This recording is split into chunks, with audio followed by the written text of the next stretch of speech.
Hani o tarih dersleri vardır ya, isimler, tarihler, olaylar, bir noktadan sonra hepsi birbirine girer değil mi? Kimekler, Kıpçaklar, Peçenekler, kim kimdi, ne yapmıştı? İşte bugün bu isimlerden biri olan Kimekleri aklınızdan bir daha asla çıkmayacak kadar basit bir yöntemle, bir hikayeyle hafızamıza kazıyacağız.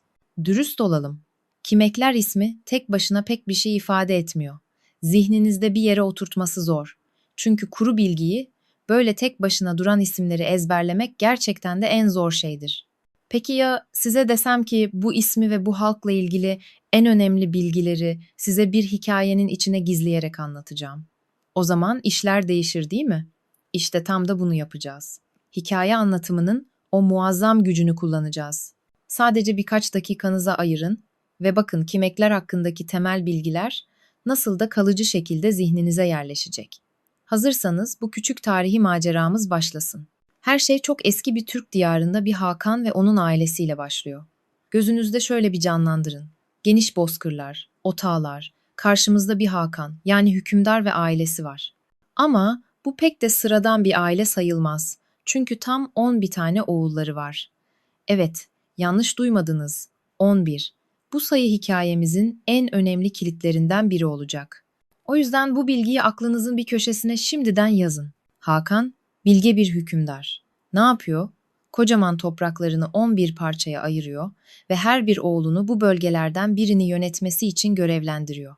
Mantıklı değil mi? Hem yönetimi kolaylaştırıyor hem de oğullarına büyük bir sorumluluk veriyor. Oğullar babalarının bu önemli görevini alıp yola çıkmaya hazırlanırken anneleri durur mu hiç? Onlara yol azığı olarak sıcacık, mis gibi ekmekler pişiriyor. Ve tam o vedalaşma anında o meşhur, sihirli soruyu soruyor. Evlatlarım, kim ekmek ister? Tabii o an kimse farkında değil ama bu çok basit, çok insani soru aslında tarihin kapılarını aralıyor. Oğullar ekmeklerini aldıktan sonra vedalaşma vakti geliyor. Anneleri, her anne gibi, tabii ki evlatlarının üzerine titriyor.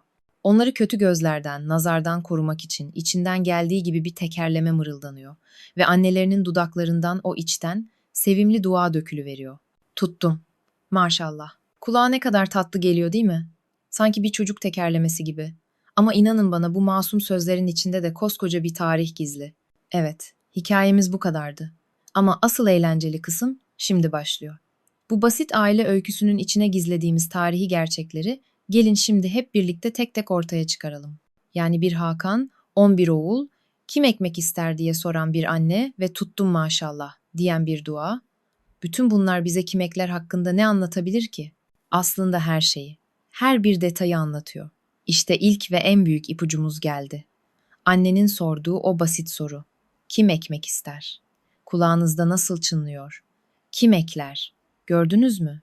Ses benzerliği o kadar bariz ki bu halkın adını artık unutmanıza imkan yok. Gelelim hikayedeki o kilit sayıya. Hatırlıyorsunuz değil mi? Hakan'ın tam 11 oğlu vardı. Sizce bu sayı bir tesadüf olabilir mi? Tabii ki hayır. Ve işte gerçek. Kimek devleti tıpkı bizim hikayedeki gibi tam olarak 11 idari bölgeden oluşuyordu. Hakan'ın 11 oğlu aslında devletin 11 bölgesini temsil ediyor. Bağlantı inanılmaz değil mi?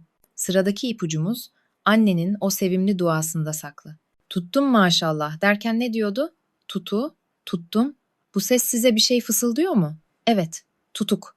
Kimek Kağanlığında bu 11 bölgenin her birini yöneten valilere verilen resmi unvanın ta kendisi.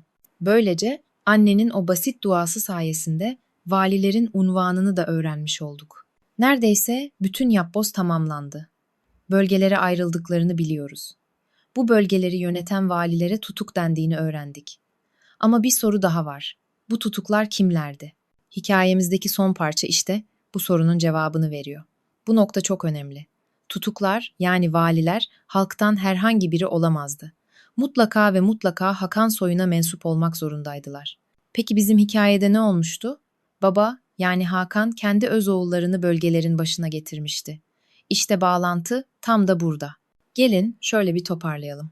Ne dedik? Annenin o masum sorusu kim ekmek ister? Bize neyi hatırlattı? Kimekleri. Peki ya o 11 oğul? Onlar da devletin 11 bölgesini simgeliyordu. Annenin o sevimli duası tuttum maşallah. Bize valilerin unvanı olan tutuku öğretti. Ve son olarak babanın Hakan olması, yani oğulların onun soyundan gelmesi, bu da bize tutukların mutlaka Hakan soyundan seçildiğini gösteriyor. Gördünüz mü? Bütün şifreler çözüldü. Bütün parçalar yerine oturdu. Beynimiz işte böyle çalışır. Kuru bilgiyi sevmez ama hikayelere bayılır. Bu basit anlatımla birlikte Kimekler hakkındaki 4 temel bilgiyi kalıcı hafızanıza kaydettiniz bile. Hadi son bir kez hızlıca tekrar edelim. Bu halkın adı neydi? Kimekler. Devlet kaç bölgeden oluşuyordu? 11. Bölgeleri yöneten valilere ne deniyordu? Tutuk. Peki bu tutuklar kimler olabiliyordu? Sadece Hakan'ın soyundan gelenler. Harika. Artık bu bilgileri unutmanız mümkün değil. Bu sadece bir örnek. Tabii ki bu tekniği öğrenmekte zorlandığınız, aklınıza gelebilecek birçok başka konu için de kullanabilirsiniz. İşin sırrı, bilgiyle duygusal ve görsel bir bağ kurmakta. Ve hikayeler bunu yapmanın en mükemmel yoludur. Bu anlatımı bitirirken, aklınızda şu soruyla sizi baş başa bırakmak istiyorum. Sizin aklınıza bu yöntemle unutulmaz kılabileceğimiz başka hangi tarihi olay veya kavram geliyor? Yaratıcılığınızı kullanın. Kim bilir, belki de bir sonraki tarih hikayesini siz yazarsınız. Bir sonraki bölümde görüşmek üzere.